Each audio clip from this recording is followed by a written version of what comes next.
अस्सलाम वालेकुम। इस वीडियो में मैं आपको जिस मेडिसिन के बारे में रिव्यू देने जा रहा हूँ वो है टैबलेट केलोमॉक्स 375 मिलीग्राम। इस वीडियो में मैं आपको टैबलेट केलोमॉक्स के बारे में डिटेल में बताऊंगा कि किन किन बीमारियों में डॉक्टर इसे रिकमेंड करते हैं, इसकी डोज क्या है, इसके साइड इफ़ेक्ट्स क्या क्या हैं। सबसे पहले मैं आपको इसके यूजेस के बारे में बताता हूँ। इसकी डोज और साइड इफ़ेक्ट्स वीडियो के आखिर में बताऊँगा। वीडियो लाजमी देखें ताकि इसके बारे में डिटेल में जान सकें। मेरे YouTube चैनल को सब्सक्राइब करें और बेल आइकन का बटन ज़रूर दबाएं। टैबलेट केलोमॉक्स ये एक पैक में 6 टैबलेट होती हैं, 6 टैबलेट होती हैं और जो मार्केट में इसकी प्राइस है इस टाइम 112 रुपये इसकी प्राइस है, 112 रुपये।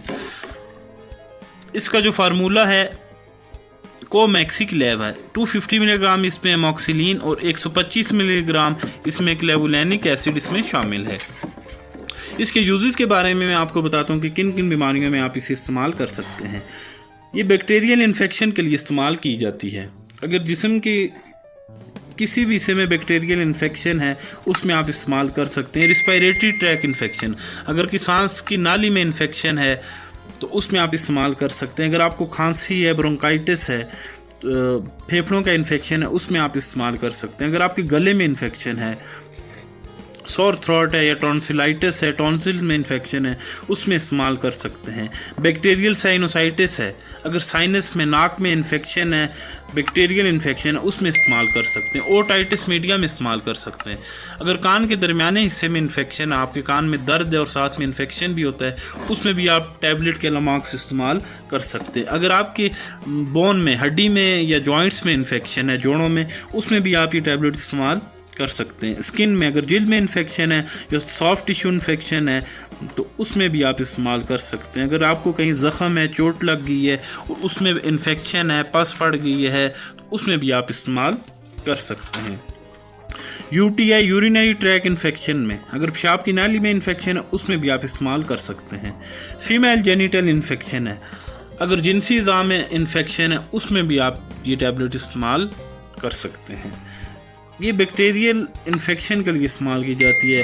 मुख्तलिफ़ किस्म के बैक्टीरियाज होती हैं, अगर बैक्टीरियल इन्फेक्शन है तो उसको ये टैबलेट ख़त्म करेगी। मैंने आपको डिटेल में बता दिया कि मुख्तलिफ़ किस्म के बैक्टीरियल इन्फेक्शन में ये इस्तेमाल की जाती है। अगर एब्डोमिनल इन्फेक्शन है, पेट में एब्डोमिनल सेप्सिस है, उसमें इस्तेमाल कर सकते हैं। सेप्टिसीमिया है तो उसमें भी इस्तेमाल कर सकते हैं। अगर पोस्ट सर्जिकल इन्फेक्शन है, अगर सर्जरी के बाद कोई इन्फेक्शन हैं उसमें भी ये टैबलेट आप इस्तेमाल कर सकते हैं। ये इसके यूजेस, अब मैं आपको इसकी डोज बताता हूँ कि जिस तरह आपको आपके डॉक्टर एडवाइस करेंगे उस तरह आपने ये टैबलेट इस्तेमाल करनी है।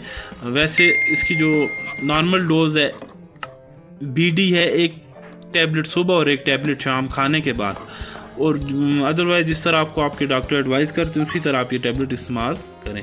इसके जो कॉमन साइड इफ़ेक्ट्स हैं उसमें नौजिया हो सकती है, आपको मतली, वॉमिटिंग, उल्टी हो सकती है। GIT डिस्टर्बेंस इस टैबलेट से आपको हो सकती है। मैदे के मसाइल इस टैबलेट से आपको हो सकते हैं। अगर आपके मैदे के कोई मसाइल हैं, मैदे में अल्सर है, तो इस टैबलेट से ज़्यादा हो सकते हैं। इससे अगर आपको कोई एलर्जी हो जाती है, स्किन रैशेस पड़ जाते हैं, ऑर्टिकेरिया हो जाता है, तो ये टैबलेट इस्तेमाल ना करें। अगर आप हाइपर सेंसिटिव हैं इस फार्मूले से, आपको इस फार्मूले से एलर्जी होती है, तो ये टैबलेट आप दोबारा इस्तेमाल ना करें, क्योंकि ये टैबलेट आपको फिर ये नुकसान दे सकती है। इसके अलावा कॉन्ट्रा इंडिकेशन में ये टैबलेट आप प्रेगनेंसी में, अगर आपको आपके डॉक्टर एडवाइस करते हैं तो इस्तेमाल करें, अदरवाइज प्रेगनेंसी में ये टैबलेट इस्तेमाल ना करें। हार्ट के पेशेंट इस्तेमाल ना करें। अगर किडनी फेलियर है उसमें इस्तेमाल ना करें। डॉक्टर की एडवाइस के बगैर बिल्कुल इस्तेमाल ना करें। तो ये इस टैबलेट के बारे में मैंने आपको डिटेल में बता दिया, इसके यूजेस, डोज और साइड इफ़ेक्ट्स, इसकी कॉन्ट्रा इंडिकेशन भी बता दी है। कोई भी मेडिसिन आप डॉक्टर की एडवाइस के बगैर बिल्कुल इस्तेमाल ना करें, क्योंकि इसके बहुत सारे साइड इफ़ेक्ट्स होते हैं। तो कोई भी मेडिसिन है डॉक्टर की एडवाइस के बगैर बिल्कुल इस्तेमाल नहीं करनी चाहिए। अगर आपको मेरी वीडियो पसंद आई है तो मेरे YouTube चैनल को सब्सक्राइब करें और बेल आइकन का बटन ज़रूर दबाएं। Thanks for watching my videos.